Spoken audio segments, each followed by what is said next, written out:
There's global outrage over the killing of 7 aid workers in Gaza in an Israeli airstrike. These aid workers from World Central Kitchen, a non-profit, were delivering food to starving civilians in war-torn enclave when the airstrike hit them.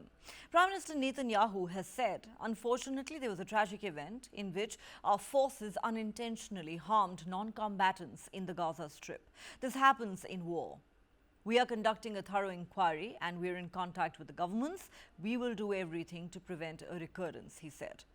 The Israeli military has apologized for the strike amidst widespread condemnation, including from Israel's closest allies. The incident has prompted multiple charities to suspend food deliveries to Palestinians who are on the brink of starvation. US President Joe Biden has said he's outraged and heartbroken by this tragedy. Reports say the incident has sparked fury inside the White House and raised the frustration for Biden and his top officials to a new level. Tensions between the United States and Israel were already high in recent weeks, with the Biden administration blaming Israel for failing to protect civilians during the ongoing war. Israel has said it will investigate why the aid workers' vehicles were hit by Israeli airstrikes. Biden has called on the probe to be swift and bring accountability, adding that the findings must be made public. He said, even more tragically, this is not a stand-alone incident. This conflict has been one of the worst in recent memory in terms of how many aid workers have been killed. This issue has emerged as a major challenge for Biden, who faces an election this November. There is growing anger among Muslim Americans over Biden's support to Israel's war. So much so that Muslim leaders are refusing to break bread with the US president. On Tuesday, the White House had to hold a smaller iftar dinner. The only attendees were people who work for his administration.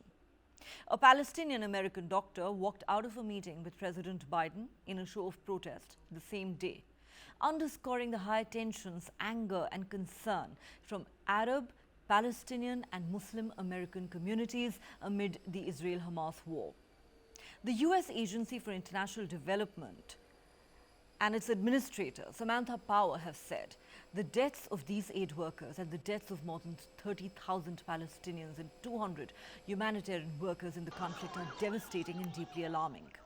As a fallout of this incident, ships laden with some 240 tons of aid turned back from Gaza just a day after arriving. That's what Cyprus has said. And it's not just World Central Kitchen. Other humanitarian aid organizations have also suspended their operations in Gaza, saying it's too dangerous to offer help. Israel has allowed only a trickle of food and supplies into Gaza's devastated north, where experts say famine is imminent. The strike on the World Central Kitchen convoy killed citizens of Australia, Britain and Poland, as well as Palestinians and a dual citizen of the United States and Canada. World Central Kitchen and its staff were traveling in 2 armored cars emblazoned with the charity's logo and another vehicle and had coordinated their movements with the Israeli military. Despite that, they were targeted in this airstrike. In a call on Tuesday, British Prime Minister Rishi Sunak told the Israeli Prime Minister that Britain was appalled by the deaths, which included 3 Britons, and demanded a thorough and transparent, independent investigation. Australian Prime Minister Anthony Albanese said he expressed anger and concern to Netanyahu in a separate phone call. The US, Australia, Britain and Poland, countries which have generally been friendly towards Israel, have all demanded action to protect aid workers, underscoring Netanyahu's increasing diplomatic isolation over Gaza. Israel has been under rising international pressure to alleviate severe hunger in Gaza, which has been shattered by Israel's offensive against Hamas. The conflict began after Hamas attacks on southern Israel on the 7th of October that killed 1,200 people. Since then, much of the densely populated territory has been laid waste and most of its 2.3 million population displaced. More than 32,000 Palestinians have been killed, according to the health ministry in Hamas-ruled Gaza. The hit on the charity's convoy also highlights what critics have called Israel's indiscriminate bombing and lack of regard for civilian casualties in Gaza. Israel already faces growing isolation as international criticism of the Gaza assault has mounted. On the same day as the deadly airstrikes, Israel stirred more fears by apparently striking Iran's consulate in the Syrian capital Damascus and killing 2 Iranian generals. Unfortunately, in the last day, there was a tragic case of our forces unintentionally hitting innocent people in the Gaza Strip. This happens in wartime. We are thoroughly looking into it, are in contact with the government, and will do everything to ensure it does not happen again. Last night, 7 employees of the World Central Kitchen were killed. WCK is an organization whose people work across the globe, including in Israel, to do good in difficult conditions. The IDF works together closely with the World Central Kitchen and greatly appreciates the important work that they do. The IDF completed a preliminary debrief. I want to be very clear. The strike was not carried out with the intention of harming WCK aid workers. It was a mistake that followed a misidentification at night during a war in a very complex conditions. It shouldn't have happened. The initial findings were just presented to me here in the Southern Command. I also visited the new humanitarian command center that we established today to improve the way we coordinate aid distribution in Gaza.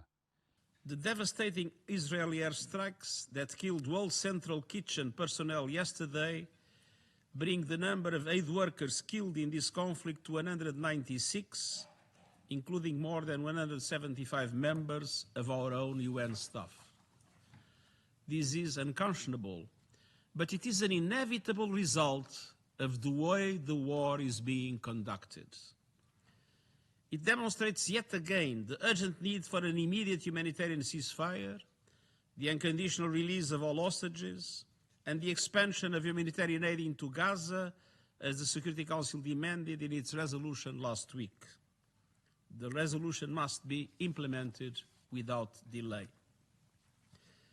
Excellencies, our world faces very serious challenges: conflicts, the climate emergency. We were outraged to learn of an IDF strike that killed a number of civilian humanitarian workers yesterday from the World Central Kitchen, which has been relentless in working to get food to those who are hungry in Gaza and, quite frankly, around the world. We send our deepest condolences to their families and loved ones.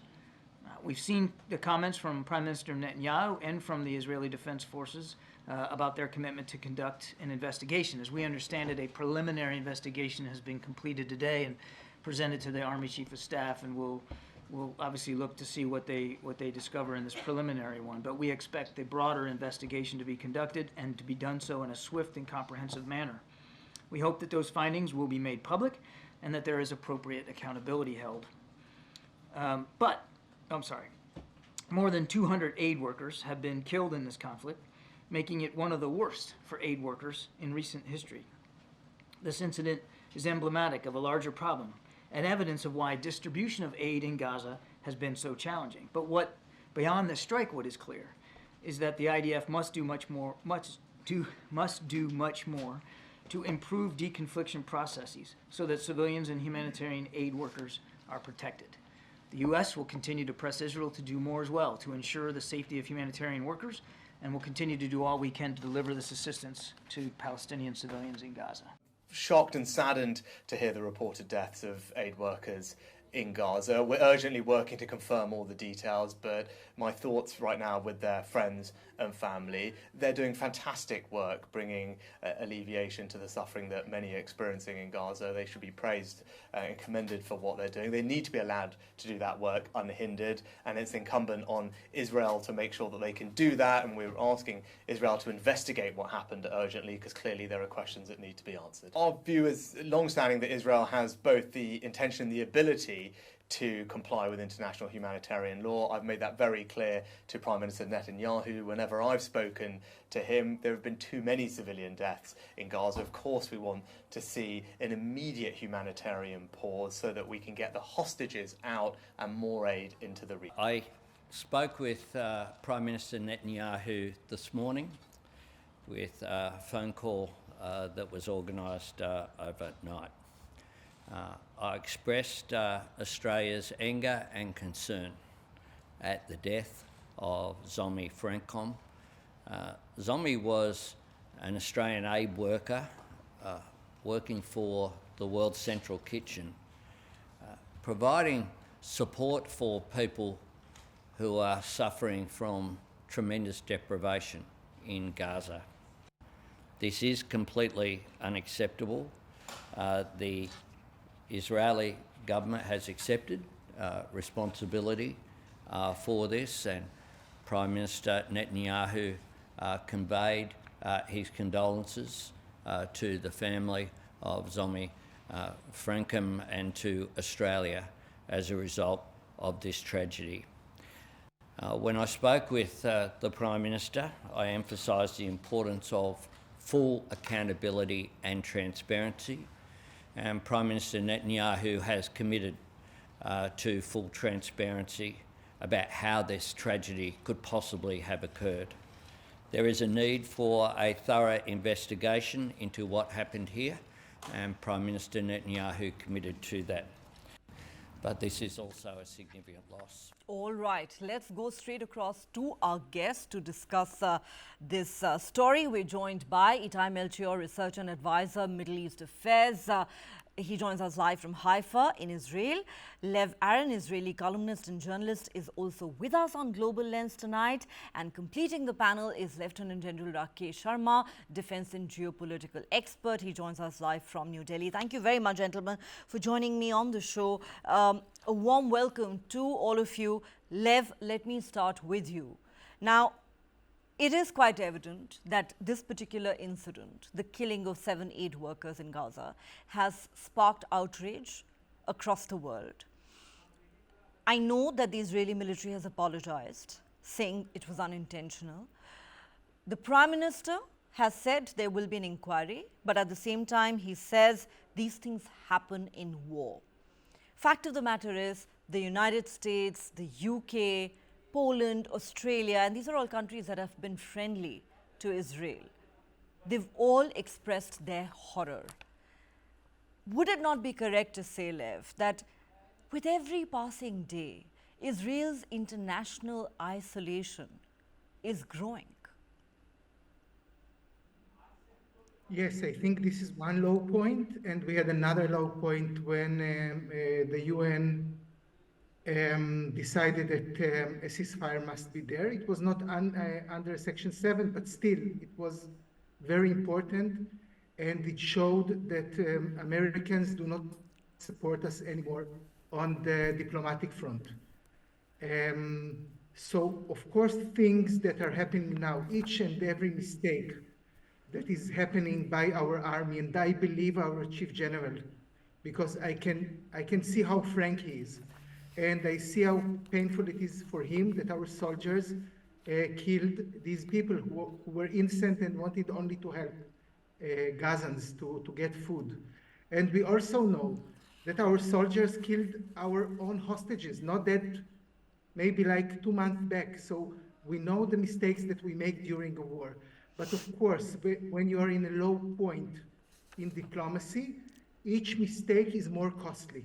If the same mistake happened, let's say, 4 months back, I think Israel wouldn't have paid the price that it is paying right now. All right. Let me take this to Itai Melchior. Mr. Melchior, President Biden has said not only that he's outraged and heartbroken by this incident, he says even more tragically, this is not a stand-alone incident. This conflict has been one of the worst in recent memory in terms of how many aid workers have been killed. At last count, there were at least 200 killings of aid workers. And this is your closest ally, talking about Israel's conduct of the war in Gaza. And let's look at the fallout of this incident. Of course, those 7 aid workers lost their lives tragically.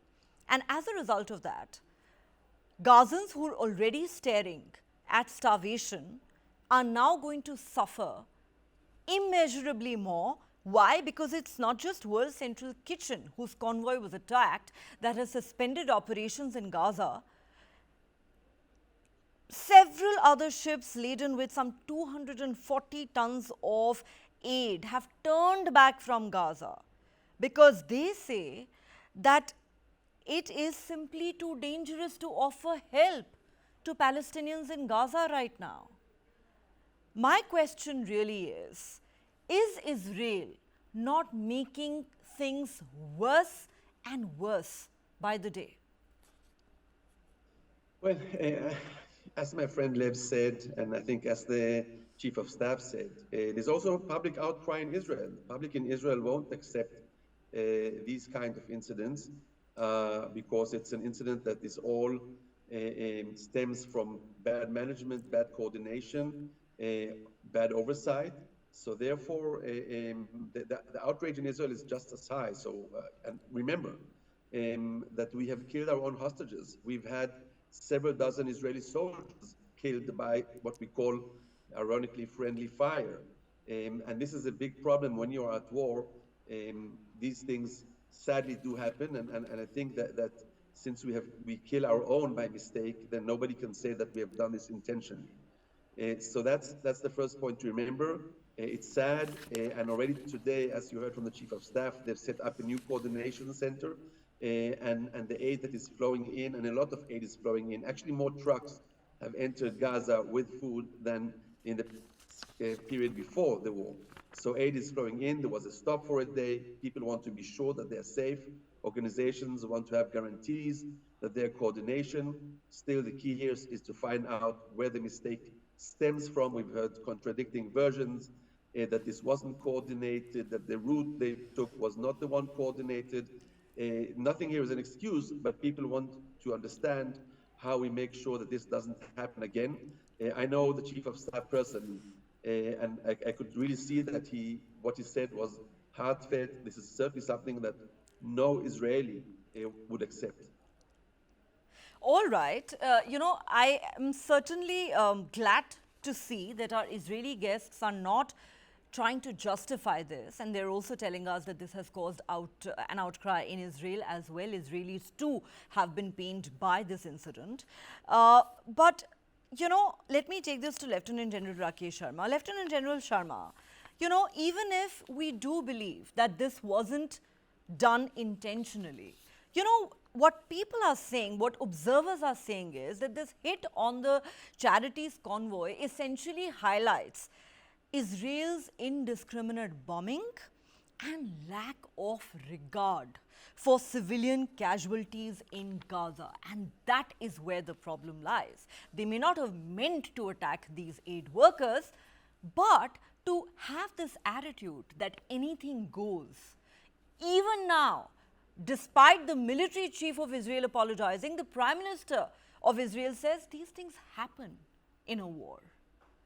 The question really is, and I put this to Lev Aaron, I will put this question to you, Lieutenant General Sharma.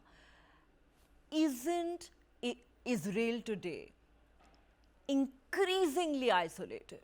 It has counted on the support of the United States and its other Western allies over the last 6 months since this war erupted. But it is so evident, going by statement after statement that's been issued by no less than President Biden himself, that he is absolutely frustrated with Israel's conduct of the war. Do you not believe that Israel does stand extremely isolated today? Thank you, Neha, for inviting me. I am not very sure if these 7 aid workers did not belong to Australia, UK, Poland, and United States, would the outrage have come out in the same form? We have heard just now that there are 200 aid workers of various types, including 180 something of the United Nations staff, which have died in the course of last 6 months.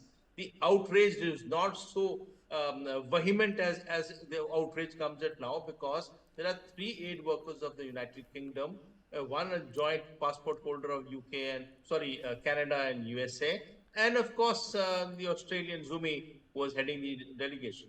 Second issue is that these people are informed, so that there is a communication gap between the people who are being informed and the people who are doing targeting. and the targeting is being done on a vehicle which is actually directly duly marked by the people, and the movement of this convoy was well known and well informed. So, to say that it is inadvertent, no, there is now, you see, the blame game will start, or the game to push it under the carpet would start off, because to say that the message was not conveyed across to the people who are targeting, or there is communication gaps, such things do happen, but such things do irk. And let me add one more issue. While this pain and anguish we have seen, after the 7th of October, which angered most of us, because we have been the receiving end of the terrorism. But what has happened after last 6 months has been a great anguish across the world. But despite this anguish, the newer aid package which the United States is approving is 1,800 of these 900 kg bombs. This 900 kg bomb is a massive bomb which is being given, another 500 of these 500 kg bombs. These can suck the entire area together. So, when you are targeting Hamas, which is a targeted enemy, why are you requiring to use 900 kg bombs in such large quantities that you're seeking from the other side in an area that already stands devastated? In addition to that, there are these F-15s, another 25 of these F-15s which are being brought into this area. So, while the anguish given by the United States spokesman is logical, but then the kind of weaponry being provided to Israel at this stage is actually it's a sledgehammer against people who are all displaced. And actually, are you killing Hamas? So, this whole systemic sounds, okay, today these aid workers have been killed, it is anguishing. But, tomorrow this will be behind us because some other event will overtake this issue. So, that's not the way. The world community has to find a way to implement the UN Security Council resolution to get a ceasefire, to provide aid to the people. 2.3 million people displaced who are suffering, and many would have died of starvation, which we do not even know about. I think there is enough, as a soldier, as a layman, I think what's happened in the course of 6 months is quite enough. Quite enough. I think you're quite right, sir. The world has had enough, and you make a very valid point. The US stand on this war actually does reek of a lot of hypocrisy, because the same United States which is condemning Israelis' airstrikes, on these Gazan aid workers or Gazan civilians for that matter, the same United States continues to provide heavy weaponry to Israel in this war. And would we have seen this kind of an outrage had the people who were killed in this airstrike not been citizens of countries like the United States, Canada, Australia, UK and Poland? I think these are very valid questions that we need to look at. Does the attitude of Israel as well as the West suggest that Palestinian lives don't count as much as Western lives do? I think that is a question that will need to be answered by every party to this war.